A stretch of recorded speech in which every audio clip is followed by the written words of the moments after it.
C'est facile de le dire là où je suis, mais j'aimerais les rassurer. On n'est pas dans la même situation que ce qu'ils ont connu pendant la guerre, ou le début de la guerre ou de l'invasion russe en Ukraine, parce que nous avons diversifié nos sources d'approvisionnement depuis, qu'il n'y a pas de pénurie aujourd'hui ou de manière très faible sur environ 3 à 5% des points de distribution. Par contre, nous ne devons pas, par nos comportements, créer ses propres Il ne faut pénuries. pas aller faire la queue dans les stations-service, c'est ça que vous dites, monsieur le ministre? C'est facile de le dire. Il y a des personnes qui s'inquiètent et je peux le comprendre, mais ça n'aide pas. Il y a des stocks suffisants, il y a des approvisionnements qui sont encore suffisants et il faut prendre ça en compte. Donc oui, c'est un message qu'on peut faire passer à nos concitoyens de ne pas s'inquiéter sur ces questions. Certes, il y a, et je le comprends, une augmentation à la pompe qui peut les inquiéter, de savoir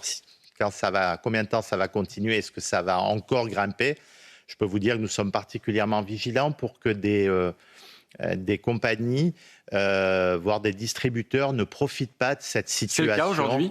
Parce que l'essence a déjà augmenté dans un certain nombre de stations-service, alors que les prix, on parle d'une essence qui a été achetée avant la crise. Je suis moins spécialiste que notre collègue Roland Lescure sur ces questions, que Maud Bréjean, mais je trouve que l'augmentation en 48 heures, alors que vous l'avez très bien dit, les stocks étaient là et les achats se sont faits au préalable, me paraît très rapide, même si on reste en fonction des territoires sur des augmentations qui ne sont pas au niveau de ce que cela a été il y a quelque temps, mais il faut rester vigilant et puis dénoncer le cas échéant, mais nommément les compagnies pétrolières qui utiliseraient ces pratiques et encore plus également les distributeurs.